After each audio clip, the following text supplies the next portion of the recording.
The Bulldogs, South Carolina.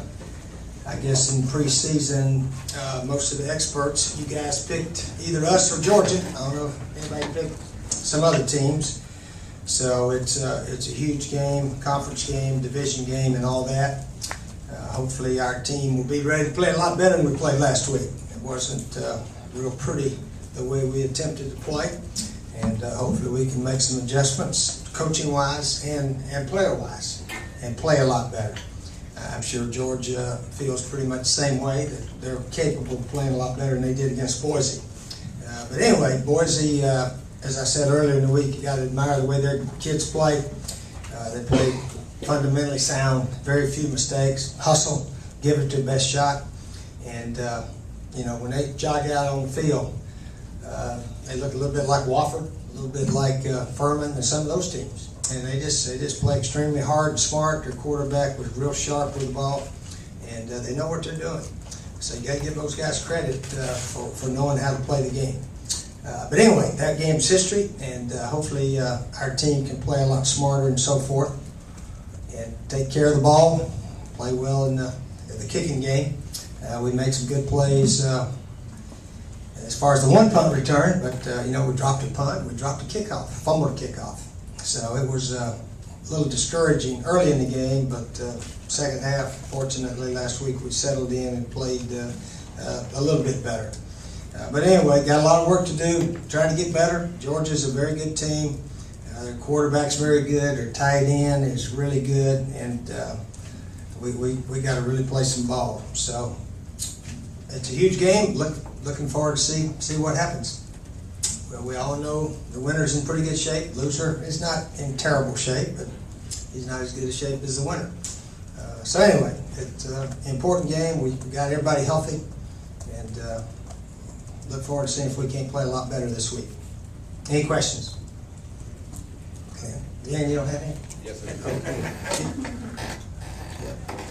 Steve, in years past, you guys may have gone into Georgia thinking you could get the late touchdown, maybe beat them. This year, you're actually favored.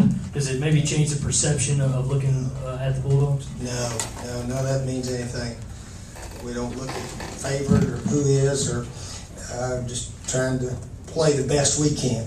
That's really all we're trying to do, is play the game a lot better than we did last week.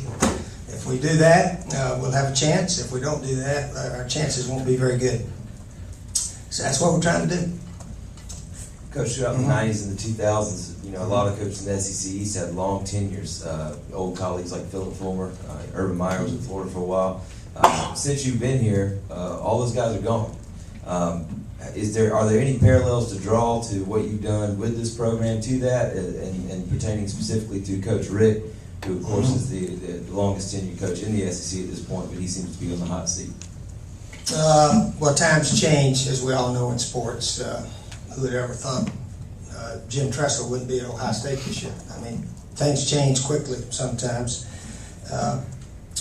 And obviously, if you go in a little bit of a slump and you're at a school that's used to winning, and you're not winning as big as you used to, the fans get a little irritated. That's just the way it is. I came to a program that actually the coach before me had a losing record. So anyway, our expectations weren't quite like Florida and Tennessee and Georgia. So we had, as I said then, we had nowhere to go but up. And we've gone gradually up. We're not up yet, that's for sure, but we're trying to get there. So anyway, Mark Rick knows how to handle this, and really his situation's got nothing to do with the game or any coach's situation. I know the media likes to write about a coach on the hot seat or so forth, but I can assure you they're not sitting there worried about him on the hot seat. They're trying to figure out how they're going to beat us, and we're trying to figure out the best way we can attempt to beat them. So it should be a heck of a game. Should be one heck of a game. Coach, can you talk about the way you used Marcus Lattimore a year ago, and do you anticipate needing to do that again this time around, and if necessary, doing it again? He had a lot of carries last year, especially for a true freshman that's coming out for you. Yeah, he had a lot of carries in the second half last week, too, once we figured out that was the best way to try to win the game. But who knows how it'll turn out. If he's running for 6-7 yards a carry, like he did last year, then obviously he may get 35. But they got to stack the box. They watched, I'm sure, a lot of tape on the run blocking schemes that we were using, and I don't know how many yards he's going to gain, but you got to figure they're going to try to get some more guys in the box and defend against Marcus. So maybe we need to throw the ball a lot better than we did last week, and go from there. Pass block better, and run better routes, a little bit better throws here and there, and that may be the key for us to beat him. Who knows? Or we maybe can keep running him. Who knows? We'll see. Coach, you said yourself during your opening statement, you said this is a huge game. I mean, is that the message you send to your players, or is that not necessary? Well, yeah, we tell them the importance of the game. I don't know if all of our guys know that Georgia's in our division. I hope they do, but I'm not sure if they do or not. So maybe they do. So we tell them that, and the importance of that. But other than that, it's just a game, and if it goes bad, we're still going to keep playing the rest of the year. If it goes good, we still got to keep playing the rest of the year. So it's one game, and all your division games really are your most important of the year, because usually your first goal, if you're in position, is to win the division. So the division games are just a tad bit more important as far as accomplishing your goal of winning the division. Coach, what did you think about Antonio Allen's performance and him being left off the list by the SEC?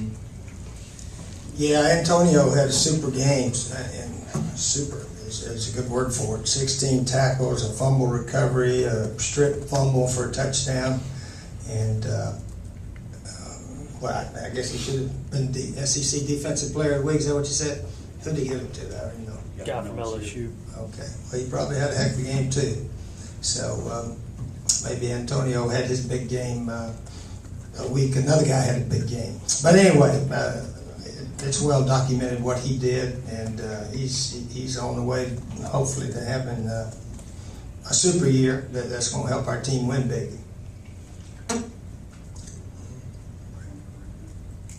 Back to the room. Okay. Go back to the room. Go ahead, Evan.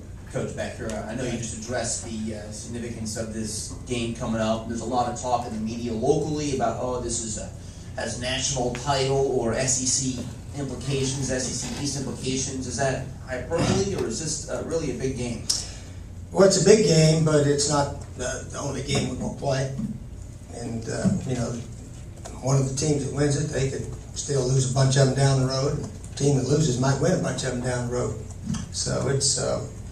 we play, 8 conference games, play 5 division and 3 out of division. So like I said, the division games are a little bit more important, but we're trying to play better than we did last week. That's our goal this week.